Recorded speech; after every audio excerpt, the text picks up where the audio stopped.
పురాణాలు కేవలం తలాతోకలేని ఇంట్రెస్టింగ్ కథలు ఆప్షనే అదా, లేకపోతే పురాణాలు సమాజ విరుద్ధంగా జరిగే అనేక అంశాల్ని మనం జస్టిఫై చేస్తున్నాం? ఫస్ట్ శివుడు అనే దేవుడికి తన కొడుకు తనే తెలియదా? ఒకటి, ఒక చిన్న పిల్లడు లోపలికి రావద్దన్నాడు. నన్ను రావద్దంటావురా అని తల నరికేస్తే నాకు తెలిసి తాలిబాన్ కూడా చేయలేదు. టీవీల్లో చూసే కన్నా ఎక్కువ క్రైమ్స్ నాకు తెలిసి పురాణాలు జరుగుతాయి.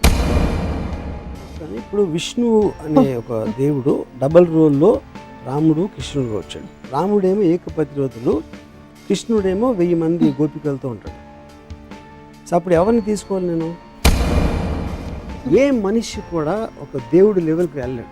దానికి కారణం ఏంటంటే మనిషికి జెలసీ అనేది inherent by nature. It is an embodiment of pure love which is but he can share that love with 1000 girls. అది point. 1000 girls which is not sexual in connotation necessarily. అంటే అందరినీ పూజిస్తాడా కూర్చుని? ఒక అవతార పురుషుడు, పురాణ పురుషుడు మీద సినిమా తీయమంటే ఎవరి మీద తీస్తారు?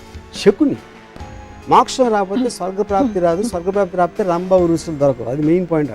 అవతార పురుషులు అంటారు, అవతార స్త్రీలను ఎందుకు అంటారు? ఏ స్త్రీ కూడా చేతను రోల్ మోడల్గా తీసుకుంటుంది.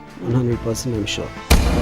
రమ్మకి సృష్టించడం కాకుండా వీణ ఇంటం తప్పిస్తే తను ఇంకేం చేస్తాడో నాకు తెలియదు. అల్ఖైదా కంటే ఘోరంగా సొంత కొడుకు తలకాయ నరికేశాడు. బట్ శివుడే కలుస్తారు. ఎందుకంటే టెర్రరిస్ట్ క్రిమినల్స్ కలవడం నాకు చాలా ఇష్టం. దశావతారాలు 10 ఉన్నాయి. 11వది ఉంటే ఎవరు ఉంటారు? Maybe NTR. 3 క్యారెక్టర్స్ లో who is the most interesting character for you in the Puranas? Hello, నమస్తే, welcome to another episode of Ramoism. దేవుళ్ళకు కూడా కష్టాలుంటాయి, దేవుళ్ళకు కూడా కథలుంటాయి. ఈ కష్టాలని కథలని బంధించి పురాణాల రూపంలో మనిషికి చెప్పే ప్రయత్నమే పురాణాలు. రామాయణం, మహాభారతంగా అనేక పురాణాలుగా బయటకు వచ్చాయి. ఈ అంశంపై అంటే అనేక వివాదాస్పద ట్వీట్లు చేసి ప్రకటనలు చేసిన రామ్ గోపాల్ వర్మ గారు పురాణాల గురించి, వాటిలోని క్యారెక్టర్స్ గురించి ఏమంటారో ఇవాల్టి రామోయిజం. నమస్కారం. లేటెస్ట్ ట్వీట్ ఏంటి రామ్ గోపాల్ వర్మ గారు? Latest tweet on Ramayanam or Mahabharatam కాన్సెప్ట్లో వినాయక చవితి వచ్చినప్పుడు నేను ఒక సిరీస్ ఆఫ్ ట్వీట్స్ చేశాను. ఏమన్నాను? ఐసిస్, అల్ఖైదా లాంటి ఒక విపరీత టెర్రరిస్ట్ ఆర్గనైజేషన్లు చేసే ఘోరాల తర్వాత అంతకు మించిన ఘోరం నేను విన్నది, ఒక తండ్రి తన ఇంట్లోకి రానియట్లేదని ఒక కొడుకు తల నరికేశాడు అని నేను పెట్టిన ట్వీట్. ఒకవేళ తన కొడుకు తల నరికి తర్వాత ఏంటి విషయం తెలిసి తన కొడుకే అని తనకి తెలిసి దారేపో ఏనుగు తల నరికేసి ఏనుగు తల పెట్టేశాడు. ఏనుగు తల పెట్టి మనిషి మీద పెట్టే శక్తి ఉన్నప్పుడు తన కొడుకు తలే పెట్టచ్చు కదా, మళ్ళీ ఏనుగు తల ఎందుకు అనేది ఒక ట్వీట్ పెట్టాను. నాకు గణపతి కథ అలా చెప్పారు.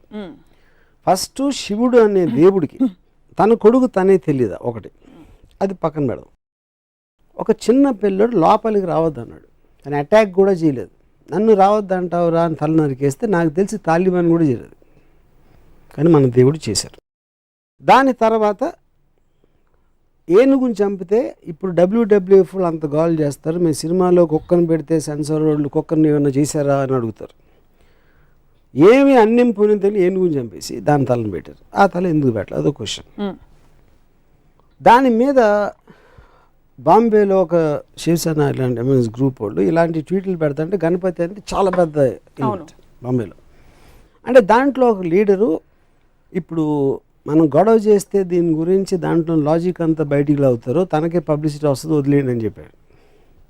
సో నా పాయింట్ ఏంటంటే అది ఇప్పుడు మనం బ్లైండ్గా ఫాలో అవ్వటానికి ఒక దేవుడికి ఉన్న క్వాలిటీస్, ఆ దేవుడికి ఉన్న ఆ పర్టిక్యులర్ పురాణ పురుషుడికి ఉన్న క్వాలిటీస్ అనేది మనకు చాలా ఇంపార్టెంట్ స్టడీ చేయడం. నేను బ్లాటెంట్గా ఇలాంటి ఆస్పెక్ట్స్ ఉన్నప్పుడు దాన్ని క్వశ్చన్ చేయకుండా కేవలం దేవుడు చేశాడు కాబట్టి వదిలేసాం. తాలిబాన్ చేస్తే, అల్ఖైదా చేస్తే వాళ్ళని రాక్షసులు అంటాం. ఇది ఒక ఎగ్జాంపుల్. రెండో ఎగ్జాంపుల్, రాముడు వనవాసానికి వెళ్ళిపోయాడు. సీతమ్మ, లక్ష్మణుడు ముగ్గురు వెళ్ళిపోయారు. 14 సంవత్సరాలకి సరిపడా వాళ్ళకి బట్టలు ఆభరణాలు ఇచ్చారు. అవి ఎవరు మోసారని ఒక ట్వీట్ పెట్టారు. రాముడు మోసాడు, సీత మోయదు అంటే లక్ష్మణుడు మోసాడా? ఒకవేళ ఇవ్వకపోతే అవే బట్టలతో 14 సంవత్సరాలు ఉన్నారా? లేకపోతే అడవిలో వేరే బట్టలు ఎక్కడ కొనుక్కున్నారు? లేకపోతే ఆకులను కట్టుకున్నారు? ఇలాంటివి ట్వీట్ చేశారు. అదేంటి నాకు కించపరచడం కాదు, దాని గురించి జోక్ చేయడం కాదు. ఇలాంటి ఫండమెంటల్ ఎలిమెంట్స్ గురించి నేను సినిమా తీస్తే 1,00,000 రకాల రివ్యూలు రాస్తారు. రామాయణ మహాభారతంలో నేను తీసే అతి చెత్త సినిమాలు కానీ ఎక్కువ లొసుగులు ఉన్నాయని నా ఫీలింగ్. వాటికి ఎవరు ఇంత పూజిస్తారు కానీ రివ్యూస్ రాయరు. నా సినిమాలు ఏమో చూడరు, ఫ్లాప్ చేయిస్తారు. ఆ జలసీ తోటి నా మనసులోంచి వచ్చిన ఒక ఆక్రోషం నుంచి ఆ ట్వీట్స్ వచ్చినాయి. ఇక్కడ కార్ ఆన్ చేస్తే అక్కడ డోర్ తీస్తారు, మధ్యలో కార్ ఆగిపోయిందా, పెట్రోల్ పోయించాడా, ఈ డీటెయిల్స్ అన్ని మీరు చూపించారు కదా దేంట్లో మీ సినిమాలో. అంటే నా పాయింట్, ఒక ఫాదర్ కొడుకు తల నరికేయటానికి కారు ఆపేశారు, పెట్రోల్, ఎంత చిన్న ఎగ్జాంపుల్, అది సరిపోతుందా? అంటే దానికి దీనికి పోలిస్తే మీ గురించి నాకు అర్థమవుతుంది. ఈ పోలిక కరెక్ట్ అని అనుకుంటే severity of the thing question అది కాదు. ఇక్కడ లాజికల్ కార్లు పెట్రోల్ ఉందా లేకుండా వెళ్ళిందా అనేది దాని వలన ఏమి మీకు మారల్ ఆస్పెక్ట్ అనేది ఏమి రాదు. మీకు ఒక స్టోరీలో ఒక లాజిక్ అది. ఇక్కడ it is destroying the fundamentals of God. That is okay. I'm talking about రాముడు బట్టలు మోసాడా, వాళ్ళు ఇస్త్రీ చేసుకున్నారా, గంజి పెట్టి ఇస్త్రీ చేస్తారా, లేకపోతే వాటి ఆ క్వశ్చన్స్ కి ఆన్సర్ గా ఇది కథలో ఓకే. అప్పుడు okay, so okay, I agree, you're right, I'm wrong. So ఇంకో ఎగ్జాంపుల్ ఇస్తాను. కైకేయి పాతకి రాముడిని అడిగి పంపించేస్తుంది, సారీ రాముడిని అడిగి భరతుడికి పట్టాభిషేకం. కైకేయి ఎందుకు చేసింది? రాముడు కన్నా తన కొడుకు అంటే ఎక్కువ ఇష్టం భరతుడు, తన భద్రుడికే రావాలని ప్రతి తల్లికి ఉంటుంది. మాట ఇచ్చింది ఎవరు? దశరథుడు. నువ్వు ఏం చేస్తే అది చేస్తాను. ఎందుకు? ఆ పర్టిక్యులర్ టైంలో ఎమోషన్లో ఏదో ఒక టైంలో తను ఇచ్చాడు మాట. ఆ మాట ఇప్పుడు నాకు చేయాలని. రాముడే కావాలి, రాముడే ఎందుకు కావాలని నాకు బ్రాహ్మణులు ఎక్కడా లేదు. ప్రజలకి ఏం చేస్తే రాముడే కావాలన్నాడు నాకు ఇంతవరకు అర్థం కాలేదు. ఓకే, రాముడు మంచోడు, take it for granted, author Valmiki చెప్పాడు కాబట్టి నేను తీసుకుంటున్నాను. నెక్స్ట్ కట్ ఏంటి? ఒక రాజు, ఒక దశరథుడికి అయోధ్య రాజుగా ప్రజల పట్ల ఎక్కువ రెస్పాన్సిబిలిటీ ఉందా, పాతకైన కైకేయికి ఇచ్చిన మాట ఎక్కువ రెస్పాన్సిబిలిటీ ఉందా? అప్పుడు నాకు రంగనాయకం విశ్వరోక్షణలో ఒక ఎక్స్ట్రాడినరీ పాయింట్ ఏమనిపించిందంటే, కైకేయి నాకు ఇచ్చిన మాట మీరు నిలబెట్టుకోరు, మాట తప్పితే మోక్షం రాదు అనే భయంతో నా మాటకి విలువిస్తున్నారు. మోక్షం రాకపోతే స్వర్గప్రాప్తి రాదు, స్వర్గప్రాప్తి రాకపోతే రంభ ఉరుసులు దొరకరు. అది మెయిన్ పాయింట్ అక్కడ.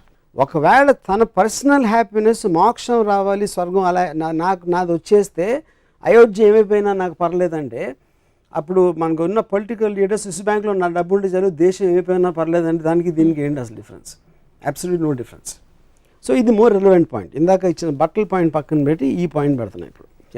ఇవన్నీ సింబాలిక్గా ఎందుకు చూడరు మీరు? ఏంటి సింబాలిక్? ఫేస్ వాల్యూ తీసుకోకుండా. ఫేస్ వాల్యూ ఎట్లా తీసుకుంటాం? దేవుళ్ళని కూడా ఫేస్ వాల్యూ తీసుకుంటే ఇప్పుడు సినిమాలని ఒక కేవలం వినోదం కోసం ఒక వారం వచ్చి 2 వారం వెళ్ళిపోయి సినిమాకి మీరు అంత సీరియస్గా తీసుకుని దాన్ని విశ్లేషిస్తూ ఉంటే, మొత్తం మారల్ వాల్యూస్ నిలబెట్టే పురాణాలని ఇష్యూలు సీరియస్గా తీసుకుంటే ఎట్లా ఉంటుంది? సో తత్ఫలితంగా పురాణాలు కేవలం తలాతోకలేని ఇంట్రెస్టింగ్ కథలు ఆప్షనే అదా, లేకపోతే పురాణాలు సమాజ విరుద్ధంగా జరిగే అనేక అంశాలని మనం జస్టిఫై చేస్తున్నాం కాబట్టి పురాణాల్లోనే ఎక్కువ క్రైమ్స్ జరుగుతాయి. మన మామూలు మీరు రేపు పొద్దున ఈనాడు లేకపోతే ఇలాంటి టీవీల్లో చూసే కన్నా ఎక్కువ క్రైమ్స్ నాకు తెలిసి పురాణాలు జరుగుతాయి.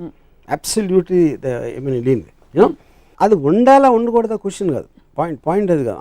మన అంత పూజ నుంచి అంటే అది మన మెంటల్ స్టేట్ని రిఫ్లెక్ట్ చేస్తుంది. పురాణాన్ని సీరియస్గా తీసుకునేవాళ్ళు అది యాక్చువల్లీ అతని మెంటల్ స్టేట్ రిఫ్లెక్షన్ అది, యూనో. సో దాని మీద నేను అబ్జర్వేషన్ చెప్తున్నాను అంతే. రంగనాయకమ్మ గారి విశ్లేషణల ప్రభావం ఇది మీరు నేరుగా చదివి. రంగనాయకమ్మ విశ్లేషణ క్వశ్చన్, రంగనాయకమ్మ ఒక థాట్, ఐన్ ర్యాండ్ అనేది ఒక థాట్. వాళ్ళు ఇచ్చినట్టు తీసుకోకుండా దాన్ని ప్రశ్నించి దాని గురించి ఆలోచించి చేసిన ఒక విశ్లేషణ, ఒక ఆబ్జెక్టివిస్టిక్ అండర్స్టాండింగ్. మొత్తం ప్రపంచంలో ఎవరిదైనా వెళ్ళేది మీరు ఇచ్చింది తీసుకోకుండా దాని వెనకాల ఉంది, ముందే ఉంది, దాని రీజన్స్ ఏంటి అనేది తెలుసుకుని చేయటం అనేది ప్రోగ్రెస్కి అవసరం. సో ఓవరాల్గా ఈ క్యారెక్టర్స్, ఈ ఎపిసోడ్స్ ఏవైతే మనం ప్రస్తుత సమాజంలో అర్థం చేసుకోలేనివి, ఫర్ ఎగ్జాంపుల్ బిగమి, 2 భార్యలు ఉండే దేవుళ్ళు కావచ్చు, వీటన్నిటి వల్ల ఈ పురాణాలు చదవకూడదంటారా మీరు, లేకపోతే చదివినా ప్రశ్నించండి అని అడుగుతున్నారు కదా. ఇప్పుడు దానికి ఒక గాడ్లీనెస్ ఇవ్వటం కరెక్ట్ కదన్న. లుక్అప్ చేసి ఇలాగా ఒక గౌరవంతో చూడటం. మీరు ఏదో ఒక ఫోక్లోర్ కథలాగా విన్నారా, లేకపోతే చందమామలో కథ వచ్చిందా అనేది వేరు.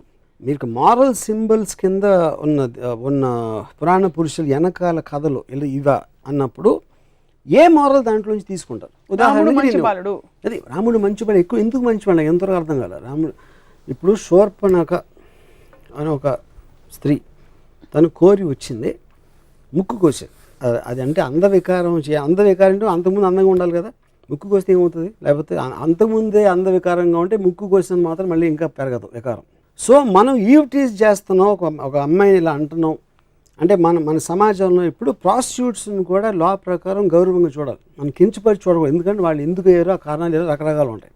సో ఒక స్త్రీని తన కంటి ముందు ముక్కు కోస్తా ఉంటే చూస్తే అది మంచి బెరడు ఇంటి దాంట్లో ముందు రాగానే కోసేలేదు, ఫస్ట్ ఏం చేసింది చెప్పండి. ఫస్ట్ వెళ్ళమన్నాడు.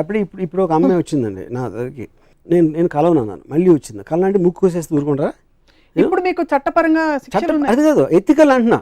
మీ చట్టం పక్కన పెట్టండి, ఎథికల్గా కేవలం ఒక హ్యూమన్ యాంగిల్లో ఒక అమ్మాయిలో వస్తే ముక్కు కోసేస్తారా అంటున్నా. మీరు చెప్పండి. నేను కోయను ఎవ్వరూ కోయరు. మీరు రాముడు తప్ప నాకు తెలిసి రాముడు ఆర్డర్ మీద లక్ష్మణుడు తప్పితే ఎవ్వరూ కోయరు. తాలిబాన్కి వస్తారు. కాబట్టి రాముడు మరి తాలిబాన్ లా అది కాదు నేను అడుగుతున్నా, అదే క్వశ్చన్ నేను అడుగుతున్నా. నేను పెట్టిన ట్వీట్స్లో కూడా ఈ రెండిటికి నాకు సిమిలారిటీస్ కనిపిస్తున్నాయి, నాకు అర్థం కావట్లేదని పెట్టినాను.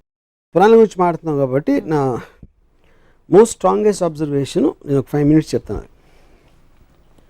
తిరుపతిలో బాలాజీ ఎట్లా వచ్చాడు? అసలు బాలాజీ అనే దేవుడు పూజ చేస్తున్నారు. ఎవరు ఒక ఋషులు 14,000 సంవత్సరాల నుంచి పూజ చేస్తూ ఉంటే బ్రహ్మదేవుడికి పవర్ ఎక్కువైపోతుందని నారద మహర్షిని దాన్ని బ్రేక్ చేయడానికి పంపించాడు.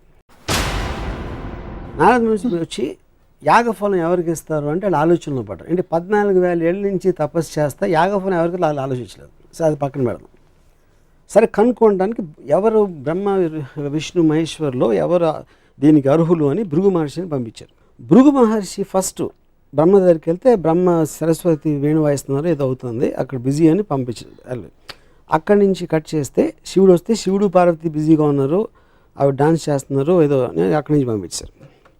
నెక్స్ట్ విష్ణువు దగ్గర అక్కడ అదే పరిస్థితి. అప్పటికి భృగుకి కోపం వచ్చి లోపలికి వెళ్ళి అదే సర్పతల్పం ఏదో ఆ తల్పం మీద తన్ని వెళ్ళిపోతా ఉంటే విష్ణువు వచ్చి కాళ్ళ మీద పడి కాళ్ళు పట్టుకుని ఆ కోపానికి కారణమైన ఒక కన్ను ఏదో ఉంది అరికాళ్ళు ఉంటే దాన్ని నలిపేశాడు.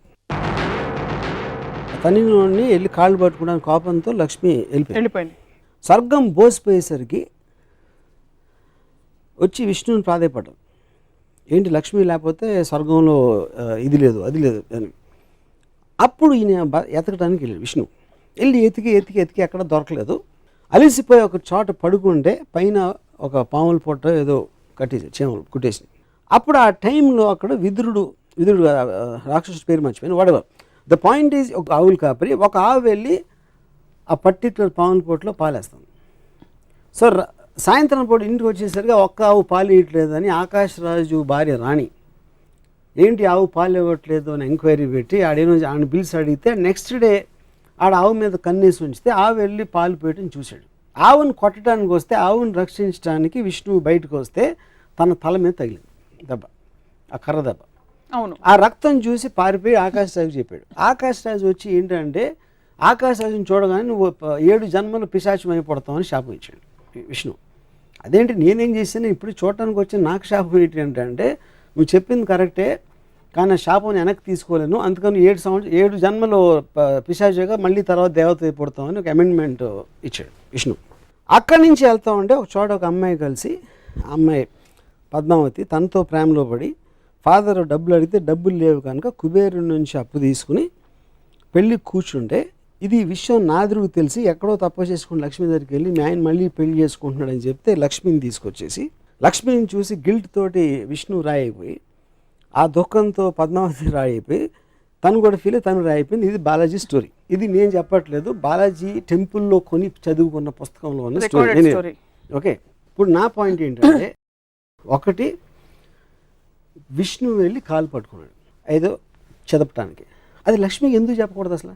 అందులో ఏంటి సీక్రెట్గా దాయాల్సిన అవసరం ఉంది. సో వెళ్ళిపోయింది. ఈయన ఎప్పుడు ఈ నెల ఇమీడియట్గా భార్య వెళ్ళిపోయిందంటే రూమ్ నుంచి బయటకు వెళ్ళిందా అక్కడి నుంచి దూకేసిందా ఏంటి నాకు ఎగ్జిట్ అయ్యారు నాకు అర్థం కాదు. ఓకే, వీళ్ళు వచ్చి స్వర్గం అంతా బోసిపోయింది లక్ష్మీదేవిని తీసుకురావాలనే ఎంక్వైరీ అని రిక్వెస్ట్ మీద తను వెళ్తున్నాడు కానీ తనలోంచి వచ్చింది కాదు. ఒకటి వచ్చి మొత్తం అంత ఎత్తికాడు కనపడక పడుకున్నాడు. నారదుడికి మాత్రం ఒక నిమిషంలో తెలిసింది ఎక్కడ ఉన్నాడు. అండ్ మన పాత సినిమాలు 70s సినిమాల్లో ఉంటాయి ఇలాంటి స్టోరీస్ అని. సో ఇందులో ఏ విధంగా కూడా తను చేసిందంటూ ఆకాశరాజు అడిగిన దానికి ఆకాశరాజు వస్తే 7 జన్మలు శాపం అవటం ఏంటి అసలు మీనింగ్ ఏంటది? అక్కడి నుంచి పద్మావతి అంటే ఉన్న భార్య తప్పిపోయింది, లేకపోతే కనపడలేదు, అలాంటి ఎలిమెంట్లో వెళ్ళి పద్మావతితో లవ్లో పడి కట్నం కోసం డబ్బులు అడిగి మనమే అంటే అలాంటి స్టోరీ అంత పూజించదగిన దేవుడికి ప్రపంచంలో ఎక్కడైనా ఉంటుందని నాకు డౌట్, ఎక్కడ తప్ప యూనో. సో నేనేమంటున్నాను, ఒక రోల్ మోడల్ గాంధీ గారు ఇలా చేశారు. ఆయన మొత్తం ఇంట్లో అంతా వదిలేసి ఆయన పూర్ పీపుల్కి లేదు కాబట్టి ఆయన ఒక ధోతి ఏదో కట్టుకుని పైన ఏమీ లేకుండా ఆయన చేశారు. ఇంకో ఫలానా లీడర్ ఏదో చేశాడు, ఇంకోటి ఎవరో ఏదో చేశారు. ఇలా రోల్ మోడల్స్ అనేవి వాళ్ళు చేసినట్టు మనం చేయాలి, మనం కూడా అంత ఎత్తుకు ఎదగడానికి ట్రై చేయాలి అనేది రోల్ మోడల్. అది పురాణ పురుషుడు అవ్వచ్చు, లేకపోతే పొలిటికల్ లీడర్ అవ్వచ్చు, లేకపోతే ఒక ప్రజానాయకుడు వాటెవర్ రిబెల్ లీడర్ అవ్వచ్చు. ఏ మాత్రం అసలు రోల్ మోడల్గా సృష్టించడానికి అనేది లేని వాళ్ళని నేను ఇక్కడే చూశాను. ఇది కేవలం హిందూ పురాణాలేనా, అన్ని మతాల పురాణాలు? నాకు తెలిసిన పురాణాలు హిందూ తప్పితే నేను ఎక్కడ చూడలేదు. సో రామాయణం మహాభారతం రెండిట్లో మీ దృష్టిలో ఏది ఎక్కువ అబ్జెక్షనబుల్ అంటారు, లేక ఎక్కువ కాన్ఫ్లిక్ట్? నాకు మహాభారతం అనేది నన్ను పూజించమని నాకు ఎప్పుడు చెప్పలే. Ramayanam is different. రామాయణం అనేది ఒక దేవుడు, రామాయణం బాలాజీ గణపతి, అది డిఫరెంట్. మహాభారతం అనేది ఒక కథలాగా వచ్చింది. కౌరవులు పాండవులు కజిన్స్, వాళ్ళు పొలిటికల్ ఆస్పెక్ట్స్ వాళ్ళు కొట్టుకుంటున్నారు. ఒక శ్రీకృష్ణుడు అనే క్యారెక్టరు ఇంకో పని నుంచి ఇక్కడికి వచ్చాడు కాబట్టి ఒక దైవత్వం అనేదానికి ఒక చిన్న ఎలిమెంట్ ఉంది. Otherwise it's normal story. నాకు అది భగవద్గీత అవన్నీ కూడా కాదు. భగవద్గీత మీకు కనిపించదు అందులో? భగవద్గీత ఉంది, కానీ పాయింట్ ఈజ్ భగవద్గీత అనేది నేను అసలు చదవలేదు మహాభారతం మొత్తం. మిగతా అంతటితో చూస్తే అది ఒకటే non interesting part. So me disappointment, I know what Bhagavad Gita is about. Me disappointment అంతా ఇంత పెద్ద పెద్ద దేవుళ్ళ పురాణ పురుషులు అనేది రోల్ మోడల్స్, వాళ్ళకి ఆ క్వాలిటీస్ ఉన్నాయా లేదా అని నా క్వశ్చన్. ఎలాంటి క్వాలిటీస్ ఉండాలి? ఇప్పుడు చెప్పాను కదా, అంటే మీరు చెప్పినవి ఇవన్నీ, అంటే వాళ్ళకి they should be superior human beings. That is what the whole point. మనుషుల్లా ప్రవర్తించకూడదు, రివెంజ్ ఉండకూడదు, కోపం అది కాదండి. మీరు పూజించి ఫోటో పెట్టుకునేది ఎవరు అంటే ఏ పాటి టైంలో గాంధీ గారు చెప్తున్నాను. గాంధీ గారు నేను 100 చెప్తాను ఇప్పుడే కూర్చుని, ఆయన ఏమేమి చేశారు, ఎంత మహానుభావుడు అని. I can't say the same. Balaji గురించి నేను చెప్పలేను, గణపతి గురించి చెప్పలేను, రాముడి గురించి చెప్పలేను. ఇప్పుడు మీరు ఇంత వివాదాస్పద వ్యాఖ్యలు, ఖచ్చితంగా కాంట్రవర్షియల్ స్టేట్మెంట్స్ అని మీరు చెప్తున్నవి, ఎవరి సెంటిమెంట్స్ హర్ట్ అవుతాయని అనుకోరా? హర్ట్ అవుతాయండి. ఎక్స్ప్రెషన్ చెప్తాను. నేను అడిగిన ఒక లాజికల్ క్వశ్చన్, అది చాలా లాజికల్ క్వశ్చన్ నేను అడుగుతున్నాను.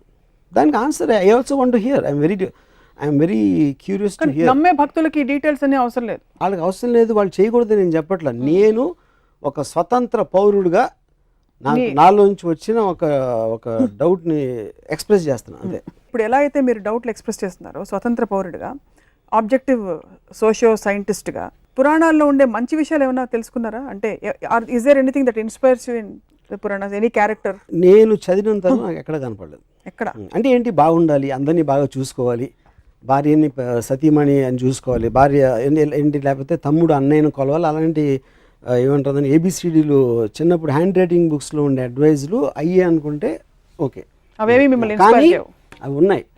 కానీ ఏదైతే ప్రిన్సిపల్ క్యారెక్టర్స్ పురాణంలో వాళ్ళు ఎవరు దాన్ని పాటించరు. మనకి చెప్పే నీతులు పురాణ పురుషుల్లో అత్యంత పెద్దవాళ్ళని మనం అనుకుని ఎవ్వరూ అవి పాటించరు. ఇప్పుడే మీకు ఎగ్జాంపుల్స్ చెప్పాను. పురాణ పురుషుల్లో ఉదాహరణకి, పురాణాల్లో ఇంటెన్షన్, ఒరిజినల్ ఇంటెన్షన్, రాముడు లాంటి ఒక మహోన్నతమైన మానవ రూపంలో ఉండే దేవుడు ఇంకో పరస్త్రీకి వేసి కన్నెత్తి చూడు, అందుకే రాముడు అంతటి నిజాయితీ ఉండే వ్యక్తి, అంటే కమిట్మెంట్ ఉండే వ్యక్తి అని చెప్తారు. అలాగే సీతమ్మ వారు, ఆవిడ వెళ్ళి అశోకవనంలో కూర్చున్న సమయంలో రావణాసురుడు అంతటి ఘోరమైన రాక్షసుడు కూడా, 10 తలకాయల రాక్షసుడు కూడా పరస్త్రీ కదా అని అడ్వాంటేజ్ తీసుకోలేదు. ఆవిడ అశోకవనంలో అక్కడ పెట్టాడు కానీ ఆవిడని. So there lot of good things to talk about. ఇప్పుడు చెప్తాను. ఇప్పుడు విష్ణు అనే ఒక దేవుడు డబల్ రోల్లో రాముడు కృష్ణుడుగా వచ్చాడు. రాముడేమో ఏకపతివ్రతుడు, కృష్ణుడేమో 1000 మంది గోపికలతో ఉంటాడు. సో అప్పుడు ఎవరిని తీసుకోవాలి నేను? ఇదొక కృష్ణుడు కాదా? ఇదొక యుగం, అదొక యుగం. యుగం కాదు, యుగం కోసం. యుగాలు ఎందుకు? యుగాలు మారినా మీకు నీతులు ఎట్లా మారుతాయి? ఎందుకంటే ఫోకల్ పాయింట్ మారుతుంది, మీరు పర్స్పెక్టివ్. అప్పుడు రాముడు ముందా కృష్ణుడు ముందా? రాముడి ముందు. రాముడి ముందు. అప్పుడు కృష్ణుడికి 1000 వస్తే ఇప్పుడు 1,00,000 అవ్వాలిగా. ఇంకొక అవతారం వస్తే వస్తుందేమో. అది కాదు, మీ రోల్ మోడల్ అప్పుడు మనం ఫాలో అవ్వాలి. రాముడు రోల్ మోడల్ ఎందుకు ఏకపత్నివ్రతుడు, మనం కూడా ఒకే అమ్మాయితో ఉండాలి, రోల్ మోడల్. అవును. శ్రీకృష్ణుడు దాన్ని బ్రేక్ చేశాడు మీరు చెప్పిన లా ప్రకారం. ఇంకో యుగంలో అది వర్తించదు, అందుకని 1000 మంది గోపికలను తీసుకున్నాడు. అప్పుడు నేను రోల్ మోడల్, నాకు కృష్ణుడాడు. ఇప్పుడు ఇంకా అడ్వాన్స్ అయింది కాబట్టి ఇప్పుడు 1,00,000 గోపికలు అవుతావు, మళ్ళీ వెనక్కి వెళ్తామా? శ్రీకృష్ణుడు మీకు రోల్ మోడల్ అయినప్పటికీ శ్రీకృష్ణుడు నాకు స్వచ్ఛమైన అవ్వలేదు, ప్రేమ, నేను మీ ప్యూర్ లవ్. క్వశ్చన్ గురించి చెప్తున్నాను. Pure love. It is an embodiment of pure love. శ్రీకృష్ణుడి గురించి మనకి తెలిసింది he was an embodiment of pure love. నెమలి పింఛం అనేది ఎందుకు పెట్టుకుంటారంటే it is an embodiment of pure love which is but he can share that love with 1,000 girls, అది point. 1,000 girls which is not sexual in connotation necessarily. అంటే అందరిని పూజిస్తాడా కూర్చుని?